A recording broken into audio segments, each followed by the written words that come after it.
Thank you, Karen. It does merit noting that a couple of years ago we went to an elected board format, and it was not without some trepidation that we did that, in spite of broad consultation. And I think it's been a real success, and it's great when Karen can share with you that we didn't need to do the arm twisting. In fact, we had some competitions in some areas, and that's incredibly heartening when you change a process that you've had in place for a number of years and you go to something different.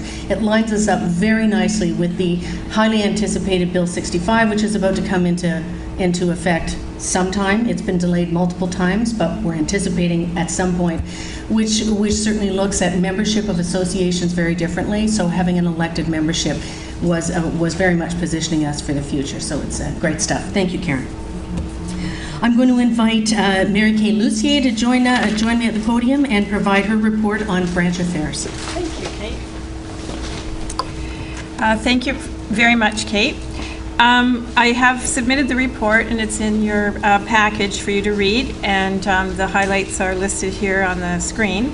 So I thought I would talk to you today about my experiences as my role as the Vice President of Branch Affairs.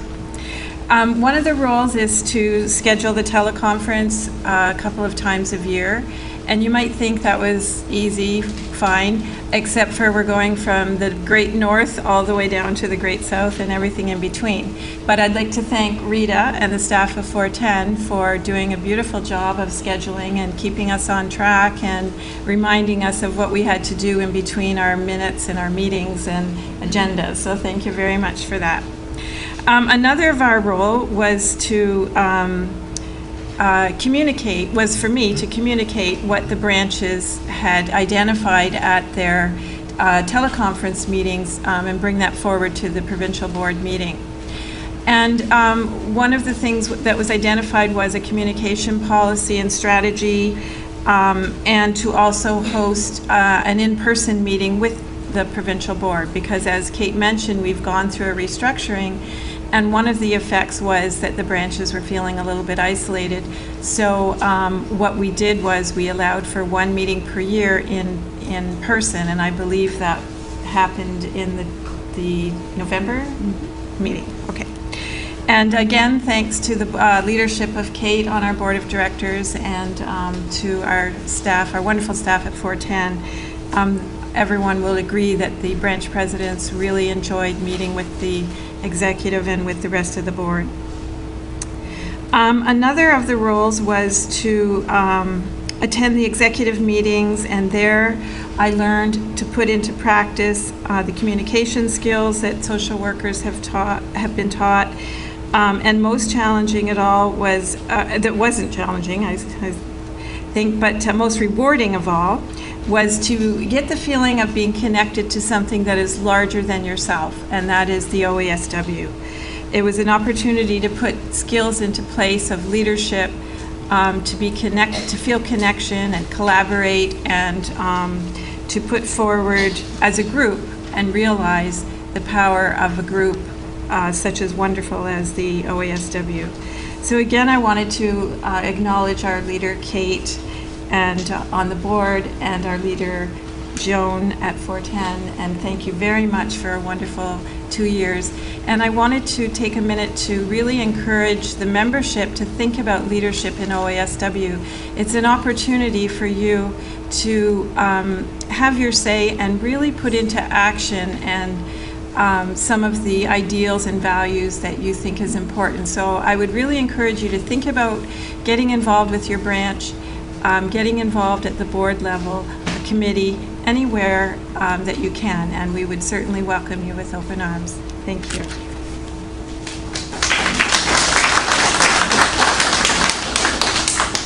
Thank you, Mary Kay. It's been a very sweet, albeit short, 2 years. We're delighted to have had you. I'm now going to invite the money man, our treasurer, Keith Adamson, up to give the treasurer's report and move a couple of exciting, very riveting motions through. I do, because it says right here, Keith will move approval and Keith will move appointment. Audited statements and appointment auditor. Would you like to hang on to that? I'll hang on to this. First of all, I'd like to say thank you for trusting me with the money. As you know, social workers, I think, sometimes have jitters over numbers, but it's really calmed and mitigated my nervousness anyway, and I want to thank Joan and the team at 410 for such superb work in 2012.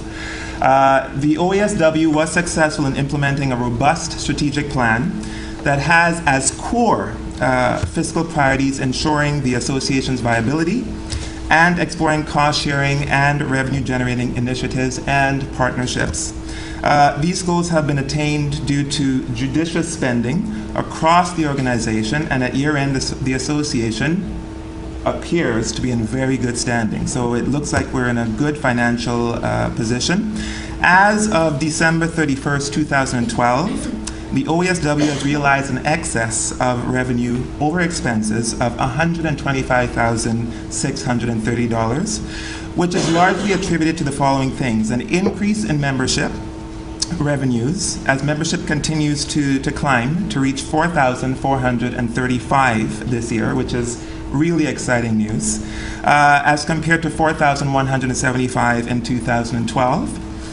Publication sales as well, and external mailings, rental income, findasocialworker.ca, investment income, as well as efficiencies realized from the CASW fee suspension.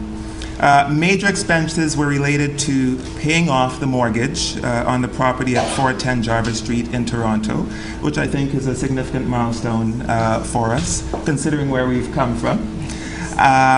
Bringing in a consultant to assist with the development of a board governance model and related governance policies, ongoing technological enhancements to upgrade our membership database so that we can keep abreast and up with technology, and the addition of 2 part-time administrative positions for all of the work and the increasing work that's happening at the association, which I think is fantastic. I'm going to switch to French here just for a little while, just to make sure that we are comprehensive in our delivery. Le comité du budget, finances et contrôle ont approuvé 8 projets à la demande des branches pour retenir l'argent en surplus et pour avoir accès aux fonds spéciaux pour l'initiative reliée au suivant: développement professionnel, l'engagement des membres, promotion de la profession et des initiatives pour augmenter la visibilité de l'association et ses branches. Afin d'assister les branches à comprendre davantage les exigences ou critères pour avoir accès à ces fonds, un tableau a été produit détaillant la nature des demandes, les objectifs pour les projets qui ont été acceptés et les montants demandés. In the opinion, oh, I skipped that, but that's okay, I'm sorry. You did the opposite. I did the opposite. Yeah. In the opinion of the auditor, OASW's financial statements presently, the association's financial position do fairly represent the operations, changes in net assets, and cash flow for the year ending December 2012. So all in all, I think we had a very good financial year. We've been working exceptionally hard to make sure that we're diligent in the way that we spend our funds. And I'd like to thank the members of the Budget, Finance, and Audit Committee for their unwavering commitment and support. I want to express my appreciation to the association, the Board of Directors, the executive, and our members for this extraordinary opportunity. So congratulations again to OASW on another very successful year. And I believe I have 2 motions to pass. One motion is for the approval of the 2012 audited statements, which is in your package, and I know that people would have reviewed earlier. Can I have a motion to pass? Mary Kay, seconded. All in favor? Excellent. Sorry, who seconded? Ruth, sorry. And the second is appointment of our auditor for 2013, and that's also in your package. G. It is J.G. Short, Chartered Accountants. And can I have someone to pass that? Patrick, and seconded by Doreen? All in favor? Thank you.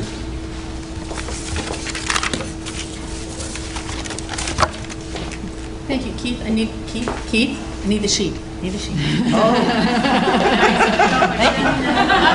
he keeps the money, he keeps That's right. Yeah. I'm tight. But we know it's in good hands, Keith. Thank you very much. Again, talking to you about membership is so critical to us because at least 90% of our revenues are through membership. So we know as an association, we know as a board, 410 Jarvis knows, that the way to incentivize people to continue their membership is to provide value. And we are always wanting to provide value for your very precious dollars that you give to the association. So we always welcome your feedback, your input, and your thoughts about how the association is doing, about pearls of wisdom that you may have to help move us forward, because it is your voices that we want to represent, and it is value for your dollars that we want to reflect back.